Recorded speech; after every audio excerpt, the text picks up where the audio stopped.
Hello everybody and welcome to the United Stands. Manchester United 1, Atletico Bilbao 1, and there is a prime example in life of why you shouldn't leave early, because United huffed and they couldn't score goals, and it was really looking like it was going to be another disappointing pre-season result, but we end up with a positive, with a long diagonal cross from Wan-Bissaka. Maguire wins it in the air, and PELLISTRI finishes it really well. And I think he stood out massively for Manchester United. It's interesting because Magic says redemption of Maguire. I bet the English press will glorify that assist, but it was a good assist. Well, look, he got 2 assists. It's a game of 2 halves for Harry Maguire. An assist for Bilbao in the first half, an assist for Manchester United in the second half. And if you were watching the watch along, obviously Seb is a massive fan of Harry Maguire. And when Harry Maguire made the mistake, he came in and said he's just got to get his head right and focus on, improving and learning. And he goes and gets assists for Manchester United.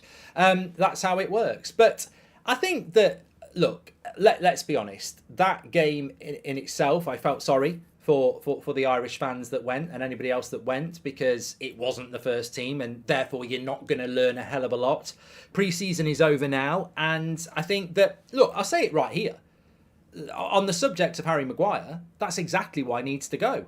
For the mistakes in the first half and for the quality on the equaliser. He's got something to offer to somebody, but it's not Manchester United. I mean, that is quite simply the lesson. For United, he ain't good enough and makes too many mistakes, but he's not completely useless. Like, he has qualities and he has issues. And at Man United, he's just not good enough. But he would offer a West Ham something at that level, 100%. And that's why he needs to go. He needs to be thinking to himself and going, that felt good. That felt good. I'm up there, I get involved, we get a goal, that felt good. The problem is he might in his head think he can still do it for United, but he can't, because we're in that position needing a late equaliser because of him. And in the league, that would be a point. We need 3 points. So, well done to him. I felt good for him. Please send Seb a signed shirt. He is a massive fan of yours. I don't know why, but he is. But on a serious note,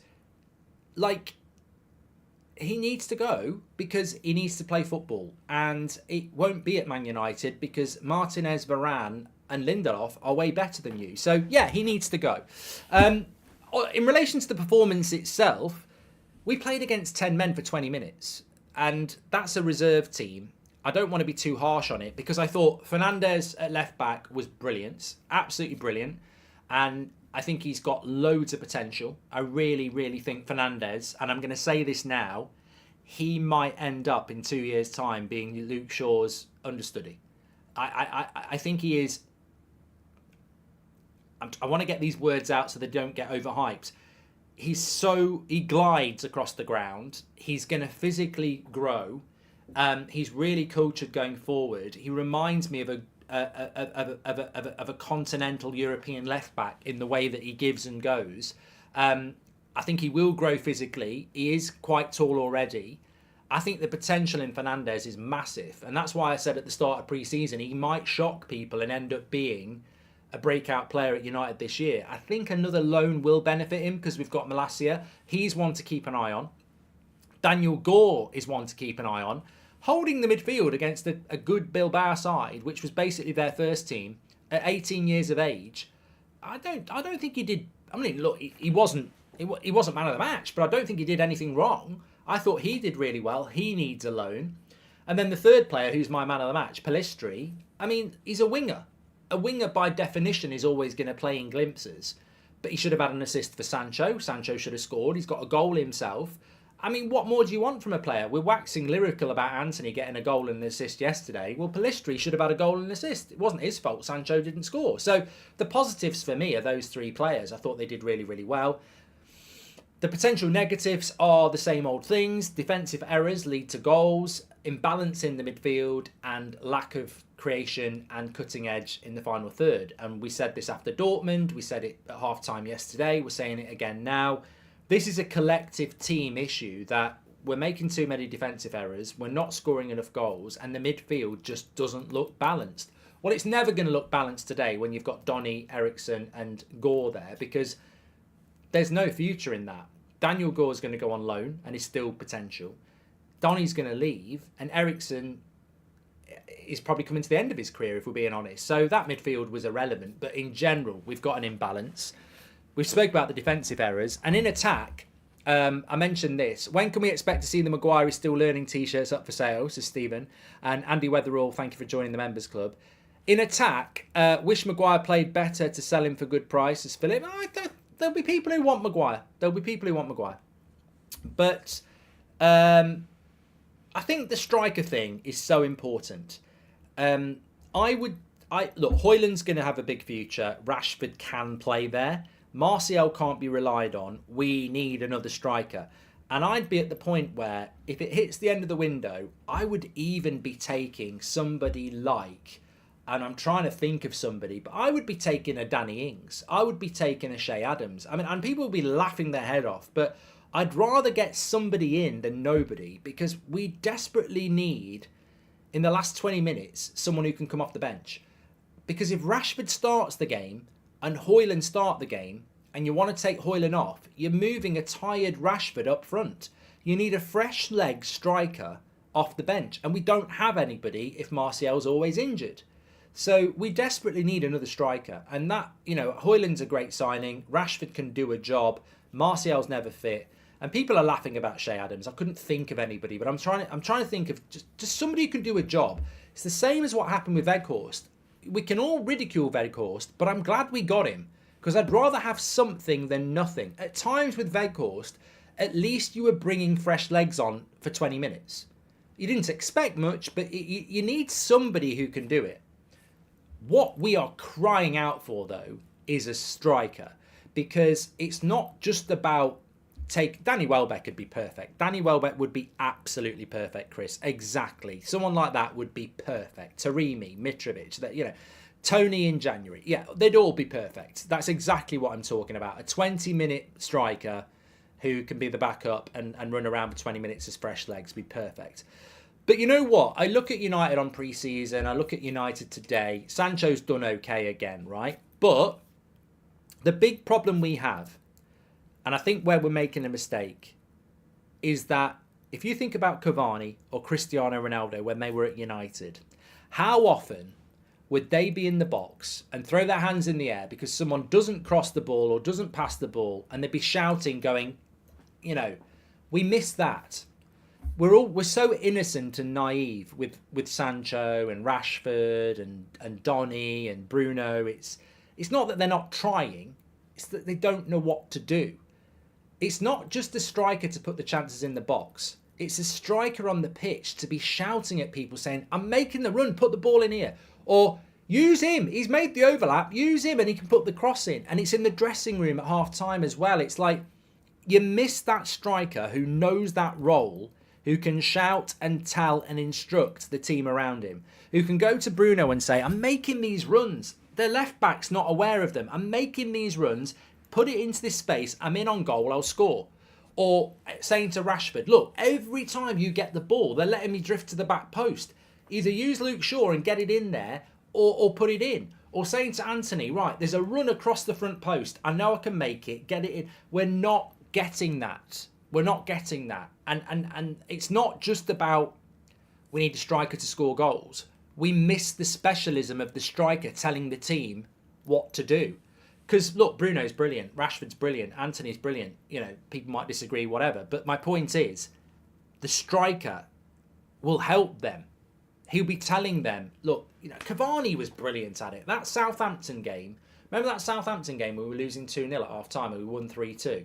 You're telling me Cavani wasn't having a chat with that team saying, right, second half, I'm going to keep making these runs, I'm going to keep making these runs. And that's what he did. So, look, we desperately need a specialist striker in that team. Now, Højlund helps, and he can do all of that, but I think this is why we're struggling. I'm not bothered about penalties in the Community Shield. I haven't got it on. I'm talking about Manchester United. 2 strikers up top would be good, says Noel. Yeah, it would. In relation to pre-season itself, I think you can take it or leave it. You can't overanalyze it. You can't be overly negative and you can't be overly positive. I don't think the bad thing about pre-season for me is I don't think anything's been learnt in relation to there's a major surprise. Part of that's because Mainu got injured. Part of that's because Ahmad's got injured. I think they could have had pre-seasons where we'd gone, whoa, they're really exciting. We didn't get a striker in time, so we're having problems up front. We've also got too many players that haven't been sold. So it's been a bit of mess. It's been a bit of a messy pre-season. But if we'd won every pre-season game 4-0 or we lost every pre-season game 4-0, it would matter not until we play Wolves a week tomorrow night. When we play Wolves tomorrow is when it starts. If we play like we did against Dortmund, against Wolves, and we lose, we're in big problems. But if we beat, Paul Mullins, the solution, says Justin, if we beat Wolves next week and we beat Spurs and we beat Forest and we take 9 points, momentum, confidence grows and we're absolutely fine.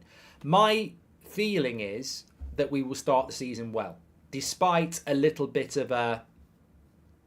It's a week tomorrow, we're playing Crystal. Despite a little bit of a mixed pre-season, I actually think we'll start the season quite well. I just think that's my hunch.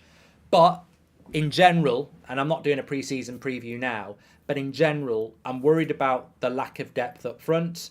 I mean, where is Anthony Martial? What is happening with Anthony Martial? He's apparently been training with the team since the start of July, and yet he's not fit enough to be on the bench.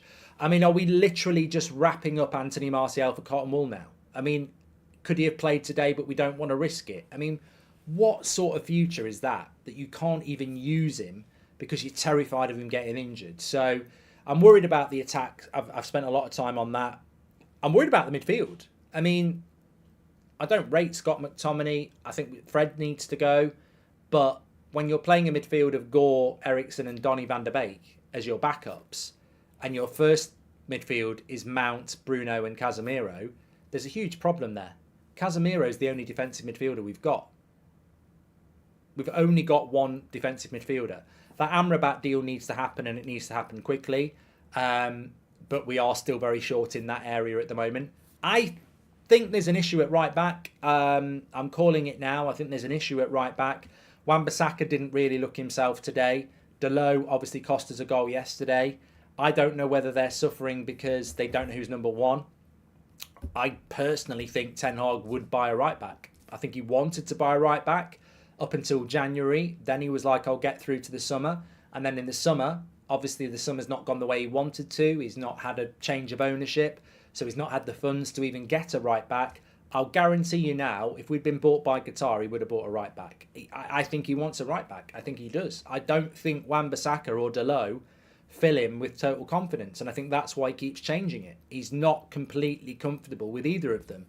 And you can see why. One offers more going attack, one offers more defensively.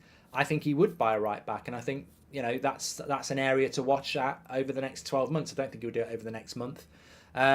I think we'll bring another centre-back in if Maguire goes, and I think Maguire needs to go for his own career. And I'd love to see us do something in the attack, but I still think that team, across the course of a 60-game season, we need a little bit of luck around injuries and suspensions and loss of form, because we are a little bit thin in a few areas. I mean, for example, if anything happens to Luke Shaw, if anything happens to Varane or Martinez, Casemiro, Rashford, Bruno, I think you're in trouble. And I think we all know that. First time cross is still missing. Slightly off topic. Do you think Anthony will get predictable as before because he invariably cuts in left?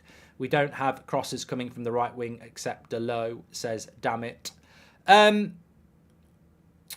it's a big season for It's a big season for Anthony, but I just want to finish up on Jadon Sancho. I think Jadon Sancho actually had a good pre-season. And actually, let me just do man of the match, Pellistri. I thought he took his goal really well. I think he shows that I'd keep Pellistri. I would keep him. I don't know about you. I would keep Pellistri. But you've got to play him. If he's not going to play him, he's got to loan him. I would play him. I would keep him. That's what I would do. Smash a like on the video, by the way, if Pellistri was your man of the match. I was also very impressed with Fernandes and Gore if you missed the start of the video. But going to Sancho, I think Sancho on pre-season has probably shown more consistency than he's done in a couple of years in a United shirt. But ultimately, it won't be good enough. He won't get into that United side, will he? He won't start for United, I don't think. Garnacho's ahead of him on the left. Rashford's ahead of him. Antony's ahead of him. I don't know what the solution is with Jadon Sancho, because I think he's looked a lot better in pre-season. But where does he fit into that team? I think with Sancho, it's going to be really interesting this season. He needs to keep his head up. He needs to keep that going. He needs to grow on that and build on that. But ultimately, what is the future for Sancho? Because even if he can maintain that and grow, does he start? £300,000 a week, £75 million player, cannot just be a bench player. You can't have a bench player like that. That's not how it works. He's got to be in the first team. And at the moment, I can't see where he's going to fit in. He can't be the striker. God, no. I mean, we know why he can't be the striker. We saw it today. He can't. He's not going to be prolific enough. He doesn't know about being a striker enough. You need a striker. He can't play off the left. Garnacho's got to be the future and Rashford is the now. And on the right is probably his best chance. That's, if I was Sancho, I'd be going for right wing. Obviously, he can't play at number 10 because you've got Bruno, Mount, maybe even Eriksen. So right wing is the place for Jadon Sancho. That's where he's got to go. That's the place I want. But the problem he's got there, it's a bit like Dean Henderson in goal. He could decide he wants to fight for his place. He's got no chance of taking Onana's place because Onana is Ten Hag's guy. And I think on the right-hand side, and Antony is Ten Hag's guy. He spent 85 million euros on him. So I don't know what Sancho does other than sit on the bench unless something amazing happens. And I hope something amazing does happen. But he had a good pre-season. He's basically done everything you could ask of him. You know, he has had a good pre-season, but I can't see how he gets in the team. And long term, you can't have a bench player on that amount of money. A bit worried that it's assumed Rasmus will start banging in goals straight away. The team doesn't create, so he won't. He needs time. Oh, 100%, Pig. 100%. Of course he does. Anyway, look, thanks everyone for watching. It's only a quick match reaction because it's a bit of a, it's a pre-season game at the end of the day. This week's the big build-up. We've got Ben Foster on the show tomorrow. We'll have pre-season look-aheads, call-ins, previews, the lot. It's all going to start kicking off this week on the United Stand. The auditions and rehearsals are over. The real work starts now, and I'm here for it. I'm excited. Make sure you smash a like on the video and subscribe. Thanks everyone for tuning in today. It's been an interesting pre-season, and I think we're all ready to get going. Speak to you all a bit. Thanks for watching.